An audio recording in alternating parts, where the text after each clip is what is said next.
Hello everyone and welcome back to another episode of Souls Let's Sketch.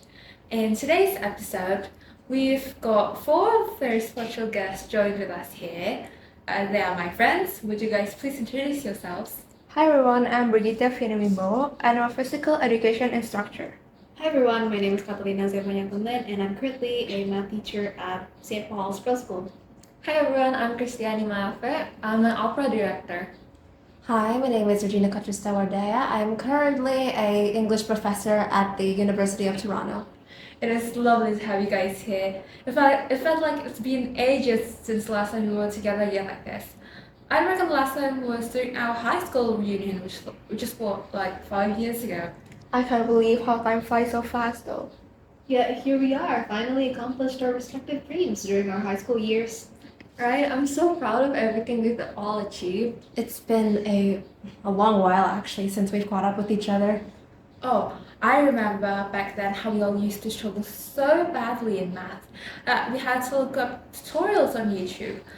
Back then, I genuinely believed that math was useless and there was no point in trying so hard for the subject. However, now that I think about it, math is actually quite useful in our daily lives.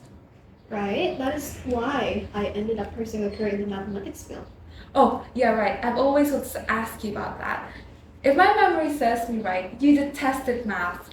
What made you interested in mathematics, and why do you think it is a crucial subject for adolescents to learn and understand? Well, you're not entirely wrong. I was never a fan of maths in high school.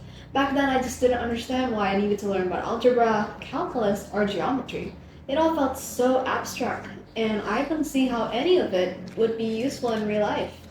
My turning point, however, was when my mom started a small business. At first, everything seemed fine. She was getting orders, making deliveries, and earning money.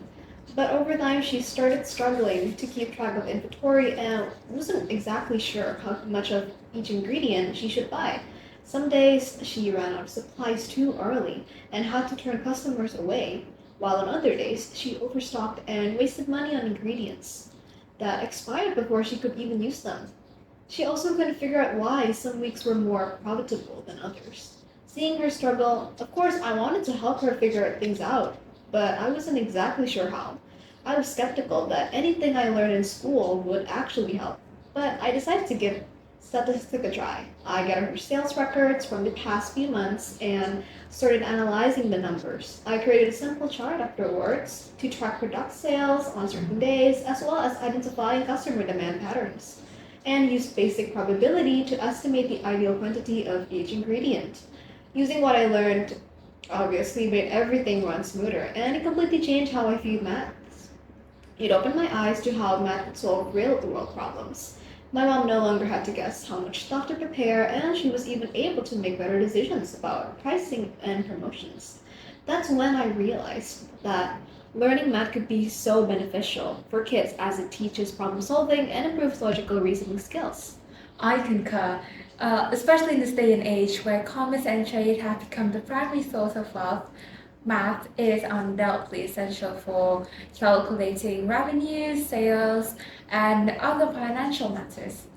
So I'm curious, aside from the examples I've already mentioned, are there other ways math can be effectively used in our daily lives to improve decision making and problem solving perhaps? Actually, maths can be applied in so many simple ways in our daily lives, including in sports.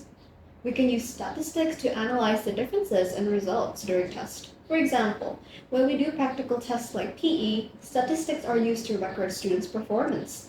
This would later enable coaches to pinpoint strengths, weaknesses, and areas for improvement. With the help of statistics, coaches can monitor performance and make better decisions on how to improve upcoming lessons.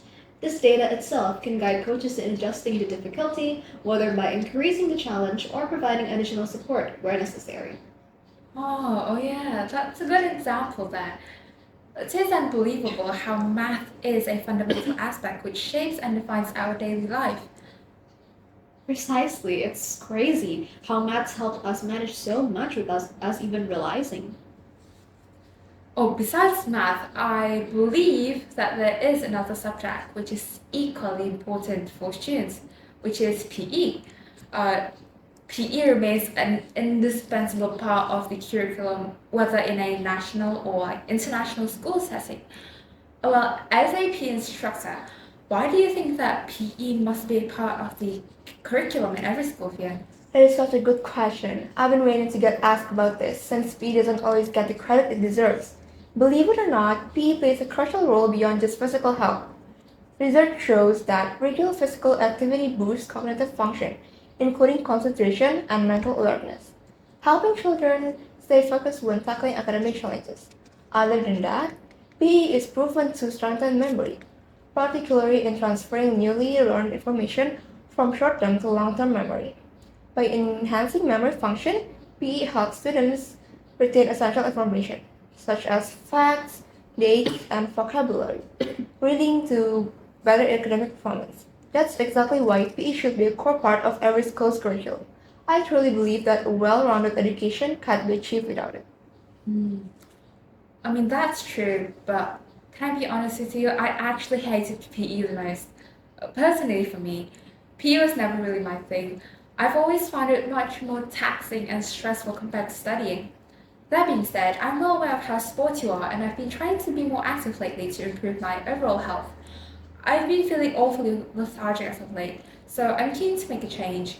Do you have any recommendations for sports or activities that could help me boost my stamina and endurance, or perhaps even build a bit of muscle? If you're looking to build up stamina, I say start with jogging. It can make a big difference.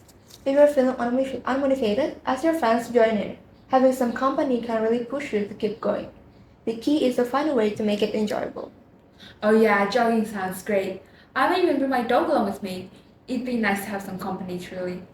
Yeah, it's a great way to keep your dog in shape too. If you're looking to build endurance, long distance running is a fantastic option. When I was younger, my brother used to drag me into marathons.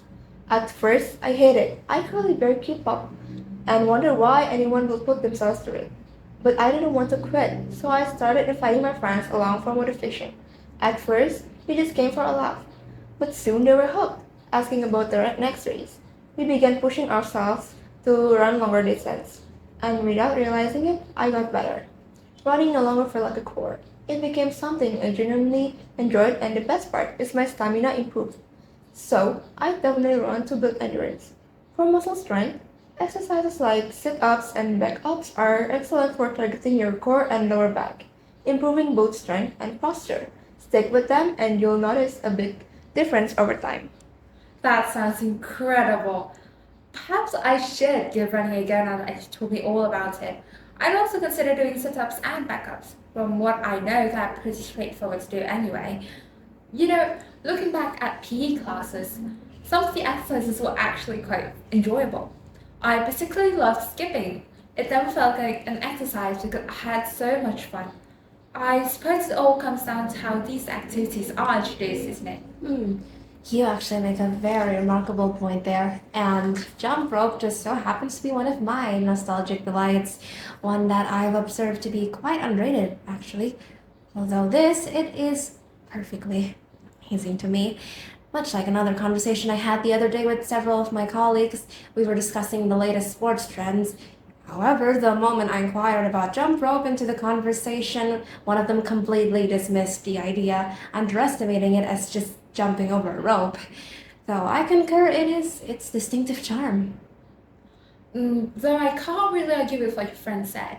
I suppose it is technically just jumping over a rope, but perhaps lack of enjoyment comes from the overwhelming stress of work, leaving little room to find joy in such activities. Given how hectic life can be these days, with work taking up so much of our time, do you think it is still worth trying to fit sports into such a packed schedule? Well, considering that we live in a modern day life that's far from mundane, I do undoubtedly agree that it is essential, notably essential, to inquire about sports in our daily lives to ensure that life's chaotic hustle bustle doesn't take a toll on our mental or physical health. Yeah, you've got a point there. Though I'm not sure I'd say the same for corporate workers who often put in overtime. By the time they get home, I imagine they'd be far too exhausted to even think about exercising. On top of that, they have to wake up early the next morning, get ready for work, and deal with the commute all over again. It's a bit of a vicious cycle, honestly. Yeah, life is filled with hope, but it has much dread in its wake, I'll say. Though I won't disregard the fact that it's not surprising of how difficult it is to make time for sports and other necessities in between our daily lives and work and all that. Though in this case, it would be much more efficient and accessible to consider sports that can be done at any place and any time and maybe only require minimal equipment. In accordance with this, I do suggest for sports much like jump rope to be incorporated within our lives as it is very accessible and still able to help us elevate our entire well-being. I do think so too. It is challenging to balance work and health, but I believe it isn't impossible. Just as you said, there are various available choices of much simpler exercises. Now back to jump rope.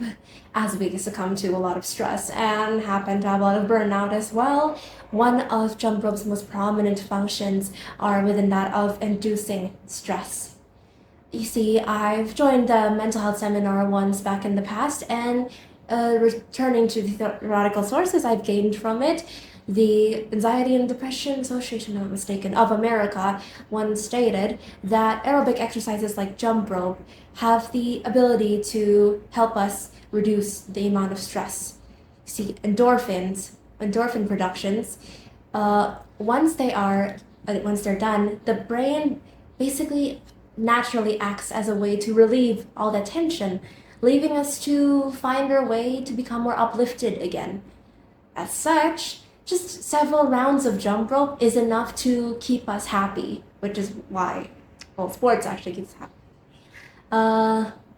Besides that though, moreover, in inducing stress, there's also decompressing unstable mood regulations. Besides endorphins, there's blood flow improvement that helps us keep a sense of mindfulness in navigating our ways of life and navigating our ways back to relaxation. So simply just doing several rounds is able to help us find a more meditating and serene state that'll help us to concentrate. And overall, it's very positive. Oh, I never knew how much benefits skipping has to our well-being. It's mind-blowing, truly.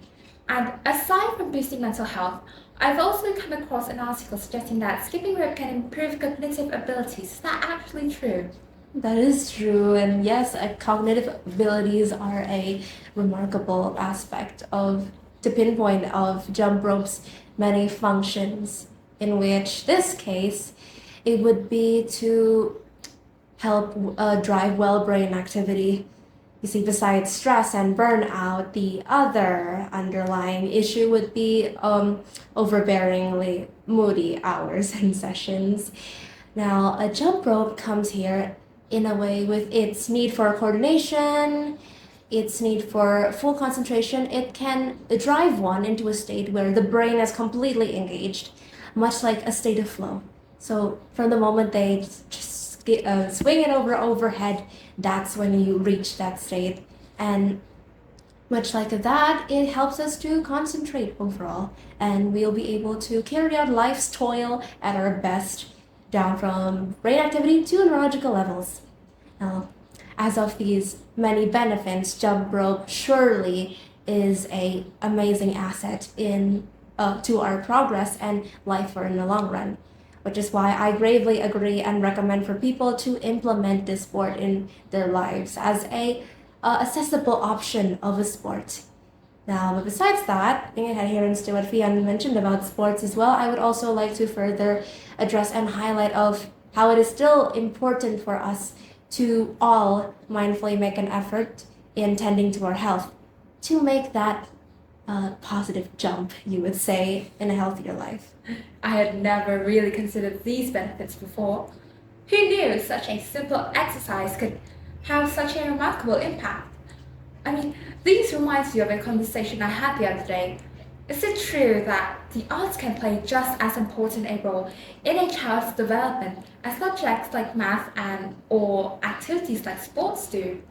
Absolutely, the art plays a big role in a child's development. With subjects like math and activities like sports are often highlighted for their logical and physical benefits. Arts nurture creativity, emotional expression, and critical thinking. That's why most children's rooms are designed to be colorful, bright, in order to enhance children's imagination and cognitive abilities. Really, it never crossed my mind that the arts could help develop critical thinking, was it? I always saw it as just more about the form of self-expression and less about logic. Take kids' movies, for example. In film industry, there's a saying mise en scene, or as we call it, placing on stage. It contains various elements like settings, light, costumes, and even acting positions, which influence how children perceive and interpret films, shaping on how their emotional responses and understanding of narrative.